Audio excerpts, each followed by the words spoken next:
Okay, story time here.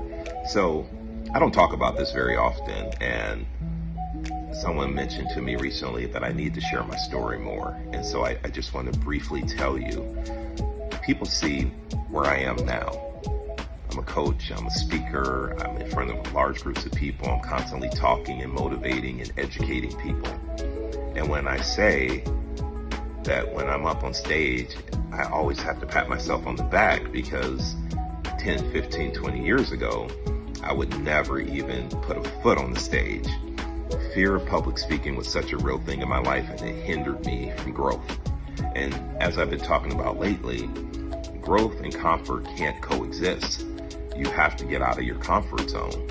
And people look at me all the time and they say, David, I can't believe that you ever had a fear of public speaking, because you seem so comfortable up there. You seem so natural up there. I'm gonna tell you guys a little secret. Come here, come closer. I have just learned how to be comfortable being uncomfortable. Because when I get on that stage, that nerve, that energy is still there, right? That nervous energy. However, I don't say that I'm nervous anymore. I've learned to say I'm really excited for the opportunity to get up in front of a group. And I have gotten comfortable with being uncomfortable. Here's what I recognize is that I have a purpose in this life. And it varies depending on who's in the room. Sometimes the purpose is to encourage other people to get comfortable with public speaking and be comfortable in their own skin. However, my biggest purpose is helping people create an income for themselves, to get out of their comfort zone and get out there and start creating money in sales and in real estate. And so every time I say this, I always have people who say, I don't believe you ever had that issue. So about 2 years ago during COVID, one of my best friends, Daryl, that I used to work with in California, I invited him on one of my calls and I gave him permission. I said, listen, man, I know you're full of jokes, you got great energy, but I just want you to tell people how bad I used to be. And I don't care if you embarrass me, I'll be embarrassed if you can help make the point and show people that if they put the work in and they focus on where they want to be, they can improve just like I did. So I just wanted to share about a 5-minute snippet from when Daryl was on my call talking about my experience with public speaking. So I'm going to go ahead and bring that in right now. You guys watch this and just be encouraged and know that if I can go from who I used to be to who I am now, I'm no one special. And if I can do it, you can do it too. Enjoy. I appreciate that. So this is one of my best friends, Daryl Wilson. I've known him for 23 years, D? 24 years almost. And Absolutely. He worked with me at Kaplan Test Prep in Los Angeles and Westwood. And so when I tell you guys all these stories about me not feeling comfortable presenting and talking in front of a group, you don't believe me, especially you, Patty. And so Daryl's on here and he's got jokes. I'm warning you guys right now, he's got jokes. But I want him to tell you that David from 24 years ago, since you don't believe me. So with that, Daryl, I'm giving you the floor, man. Well, good morning, everybody from Los Angeles, California. Daryl Wilson. I've known David for a very long time. We worked together at Kaplan.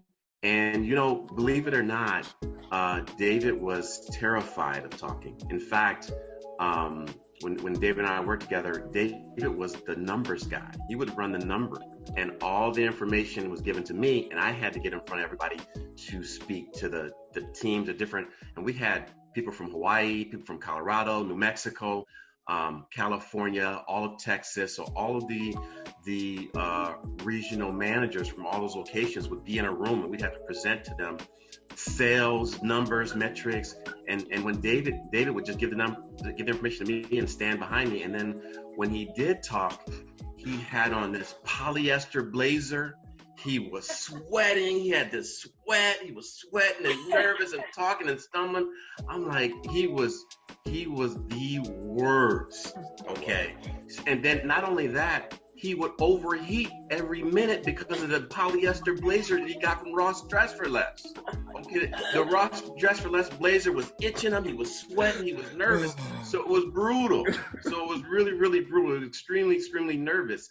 So in terms of terrified of public speaking, I think he might have took a Toastmasters or something like that to get better. But it was if David can get better, anybody can do it. So I'm telling you, he was like, hey D, you want to go do this? No problem, I did it.